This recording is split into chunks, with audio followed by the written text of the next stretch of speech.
In this presentation, I'm going to tell you how I think that scholars should think about international relations. And if you're a graduate student in a IR master's degree program, then guess what? You get to be a scholar. So this is my take on how we scholars should think about international relations. Now, there are a lot of different ways of thinking about IR, or well, actually anything. Uh, the first one is casual observation. This you never stop doing this. This is what everyone does to more or less of a degree. And this is the thinking you do. And I almost want to use the term dilettante here, but when even if you're interested in something and do a deep dive on it, you're really probably casually observing. You're seeing the information that's readily available, pursuing what you're interested in, and you can learn a lot from it, but it lacks a certain structure, right? And like I say, you're going to do it. We do it all the time because, I'm following events in Venezuela and, I haven't kitted up and done the kind of systematic approach to the topic that that a scholar would do. But, I bring some stuff in. So, I'm fairly well informed on it and I can bring some things to bear on it. But I have to admit, I'm not an expert in an area, and that's why scholars tend to be a little reticent about stepping out of their comfort zone. Although, if they get to be a columnist, they seem to do it all the time. Uh, Nevertheless, casual observation is it's okay, but it's not what we really do. There's also kind of a historical approach to things, and historians like to explain the essence of an event in terms of itself. And they tend to avoid generalizations, which is not what we're the opposite, okay? And they don't talk about general classes and general things. They have a more of a case by case thing, and they look at every case in and of itself and try to, they try to get as much information about it, and they amass what they consider to be the essential components. And their approach is very atheoretical. They don't use a lot of theory. And that's one reason, they don't have a scientific approach to it. That's why they are a humanities, not a social science. Nothing wrong with it. Love historians. In fact, they provide a lot of material that we use, but they think about it more in terms of events in and of themselves. And they certainly don't do a lot of the sciencey stuff that we're gonna talk about under methods. The last three are analytical, theoretical, and methodological, and I'm going to talk about each of those in turn. Now, analytical. Analysis is literally breaking things down into constituent parts. And with regard to IR, a lot of what we do is look at events in the world and generalize. And that means we tend to put them into general categories. And we think of each event as being an example of a category of some larger category of events, and we study those things. So we can look at something like the Arab Spring and immediately say, is this a case of revolution? Is it a case of a democratic transition? Is it a collection of cases of different things? Democratic transition here, insurgency, civil war there. What are these things uh, what are these things specific cases of? And we also, within categories, we tend to talk about what are the variables that run through that every case in that category will have, right? And so we'll try to create a structure within it and say these are the essential components of an observation or a case in this category. So the key thing is in political science, and that's what IR is, and so, in political science, we, including you in this, seek to make generalizations about categories of events and processes. Not saying this is the only way to think about it, not saying it's right, I'm just saying this is what we do. Okay, Similarly, another thing we do is we think theoretically. Theories, and there's a lot of discussion of that in other presentations, but theories are ideas that explain phenomena in terms of unobserved factors or other unobserved phenomena, right? Things that are maybe not obviously connected. And basically, you're trying to get the underlying structure of causality in the world. We're trying to understand what's going on underneath. And in doing that with theories, one of the things that people find a bit off-putting about theories is we tend to make models. And models are simplified views, or I often call them schematics, of the relationship between parts of the world, the causal connections out there. And they're very important because they tell us what facts are relevant. And they tend to back to these categories, right? If you have a theory of insurgency or a theory of civil war, or a theory of democratic transition, the theory will tell you, okay, these are the things that are important for it to occur or to succeed or whatever you're trying to explain, right? And so they give us a shopping list for data, for facts we need. And they also tell us, hey, when you see this is what's probably going to happen. They give us a means of understanding the importance of them. The goal of models or theory in general is to generate propositions and hypotheses about the world, things that we can go out and use to predict, to say what's going to happen in a certain case, and also to test, right? To find out, hey, does this idea hold water? In general, though, we seek to explain causality in IR. We're seeking to get down to the underlying causes, the unobserved things. That's what we're seeking to do. Methodological. And I could use empirical here. Methodology is about empiricism, and empirical means studying the world, the observable world, right? So looking at data, looking at the history of things. And in methodology, whatever methods you use, you're in some way systematically collecting facts to produce something we're going to dignify with the term data. There's a joke amongst, I think economists like to make the joke that for political scientists, the plural of anecdote is data, because they think that we sometimes make conclusions based on just a few cases. However, you'll find out that's not really the case. But that's the point, right? We're trying to take this to another level, all right, in terms of moving past casual observation, moving past looking at one event, looking to try to understand the world in a broader view while still getting deep on certain causes. We use data to test hypotheses, right? There's a little bit of science method, which is discussed elsewhere at a nauseating length. But this is what we do, right? We are going to use data to test hypotheses. We may, if we're quantitative, we'll use statistical techniques and get, pretty into this stuff. And the key thing, though, is we seek to put our explanations to the empirical test. We are not creating dogma or belief. We are creating hypotheses that have to survive some test. And until they do, they're possible. They're speculative. But this is a big component. And the mix of analytic, theoretical, and methodological, and generally as you go through it, it's more theory and method because analysis runs through both of these categories. This is kind of a hallmark of the way we think about things. I mentioned being scientific, and again, much discussion of this elsewhere. However, what is science? I always go to my professor's thing, when you utter a sentence about the world, you must do something to prove it's right. And, that was like a discussion in his office, so we can never check whether I got that quote perfect, but I'll put it in quotation marks here.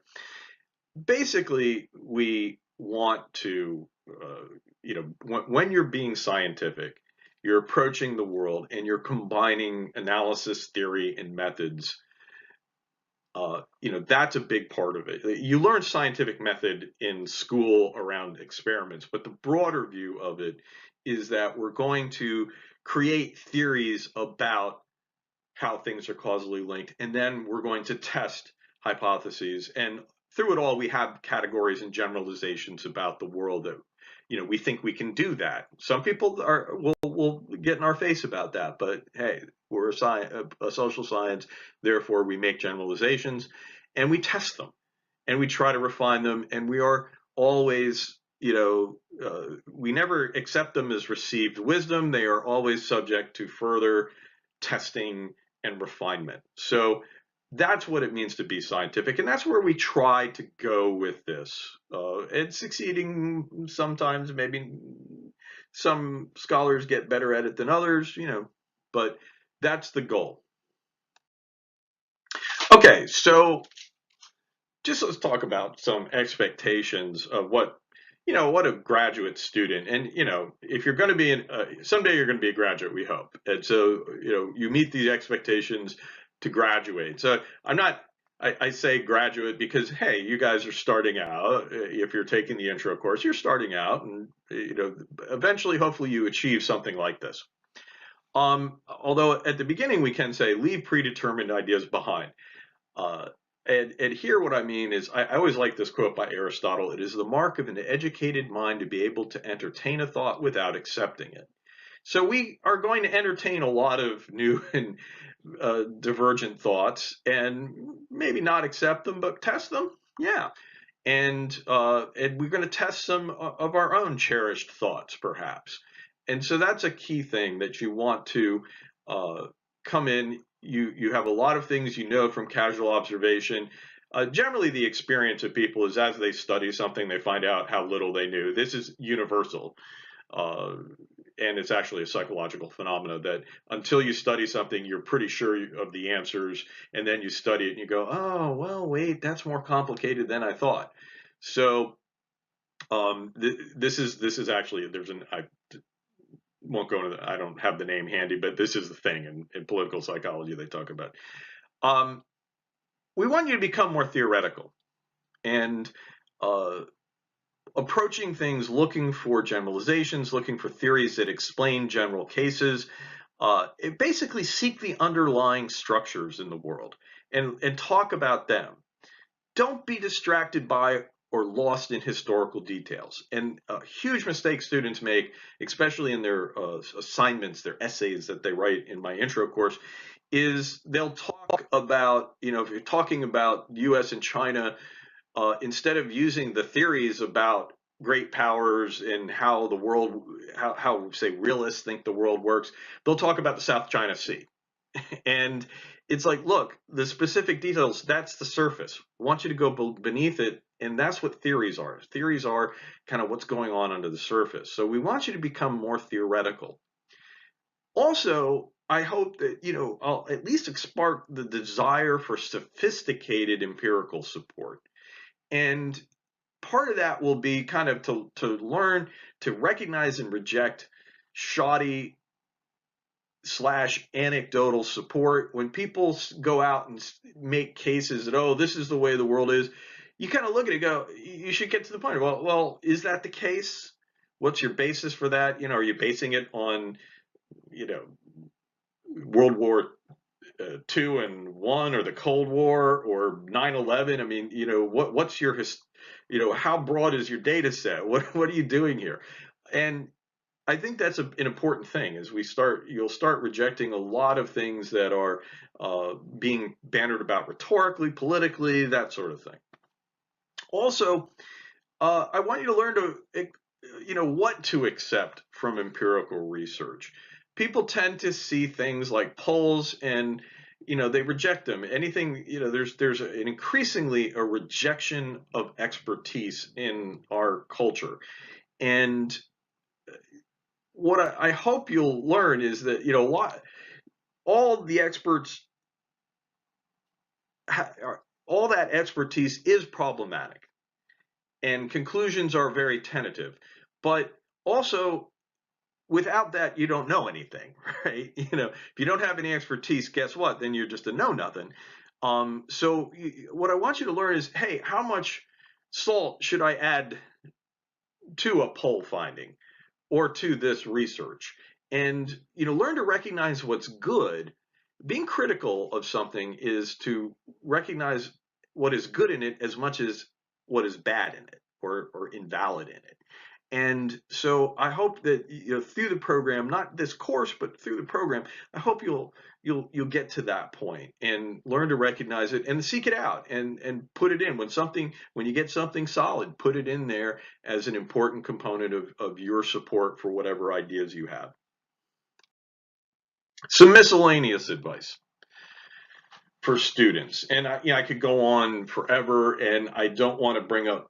I almost don't like doing this because I don't want to bring up things that you may not even be thinking of doing. But the first one is really annoying to hear, but the reading list is a starting point. As graduate students, there's this old saying: the reading list we give you is a starting point. Well, very often the reading list is long. I've got you reading a lot, and I understand there's a lot of material here, especially since it's hard at the beginning to read an article. It takes twice as long to read it, maybe longer when you're starting out than it will be later on. But, graduate students are kind of expected to go beyond, to search out things and pursue other readings. And so when you have suggested things, you probably won't do it that much in this course, but elsewhere you will. So just keep that in mind, that there is that expectation. In your writings and discussions, I really want to get you into this scholarly mode of discussion where you present arguments, not opinions or beliefs, right? An opinion is unquestionable. This is my opinion, and you don't have to explain why you think it. And everyone's entitled to their opinion, and we kind of leave it alone. Same thing with beliefs. I believe this happened, and you're okay. What's your support for it, right? You're asserting support based on, well, I believe this. Well, what I want is an argument. I think the cause of terrorism is, and you then you fill in the blank, and then you add because, and you fill in more. Right? And the point is, when you make an argument, it's kind of this idea of transparency. Why do you think this? Right? You think things, and we want you to say what you think, but we want you to then say why you think it and back it up in some way. Okay? So that's what I mean about an argument, not an opinion. You ever write, in my opinion, in an essay, I go, nah, and I don't necessarily grade down on it, but you're poking the bear when the bear is the greater, right? So, same thing with beliefs, right? Be agnostic about what you know. Always, I am. The more I study, the more agnostic I get about. I call myself a devout agnostic, and you understand that. Hey, this is the answer I got, and these are the. I think this is the case, but when further evidence comes along, I'm going to revise it. And here I like John Maynard Keynes, who was confronted by somebody who said that, hey, your recent writings contradict what you said, or he pointed out, thinking he in a gotcha moment, that he was inconsistent with an earlier writing. And Keynes said, well, I change my minds when the facts change. What do you do? And I always thought that was really cool. And I was and so that's that idea of, we want to, as we go on, we find out things and we get to know things, but we always are a little agnostic about whether or not that's a complete truism that will never change for the rest of humanity's existence. Okay.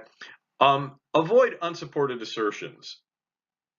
You've got to make assertions about the way the world is, but you want to avoid unsupported ones. And the classic case is, in an essay, I'll get history shows, and a statement will follow, and I'm like, well, maybe not. And very often I disagree with the statement that follows, by the way.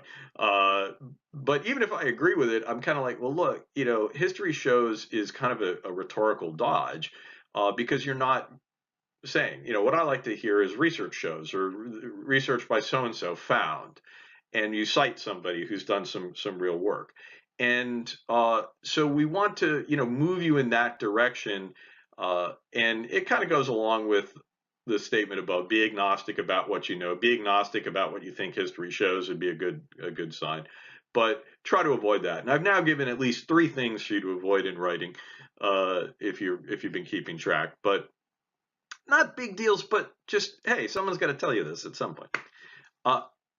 More kind of at a style level, or but it's when you're writing, it's very important as you go through. You're going to have to learn how to paraphrase things.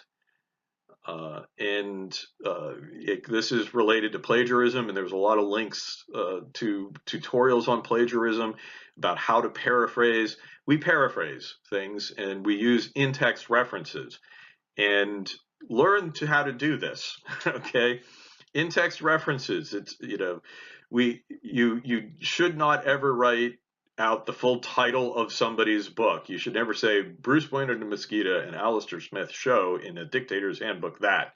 You should learn to write Bueno de Mesquita, Smith, parentheses, 2016, is it? Or whatever the date is, close parentheses, boom. That's the equivalent of having just said the title, okay? But learn how to do that, and you'll be reading a lot of stuff where people do that. See how they use it, try to get comfortable with it. More importantly and more generally, try to emphasize content over form, right? Sure, we've got a link to the APSA structure for a paper. Understand that everything you write doesn't have a title page and abstract. Like these essays I assign, yes, there's a format for a paper. That's a format for a scholarly paper. Your 1,000-word, 1,200-word essay that you're going to do for me doesn't need a title page or abstract. Why would it have an abstract? An abstract is a statement at the beginning of a paper that gives you an idea of the paper. It's meant to let people figure out whether they want to read the whole paper or not. And that's clearly meant for something bigger. More importantly, as you go through, don't, when people will say, okay, what's the format you want this in? I'm like, I don't know. What's the format that supports it?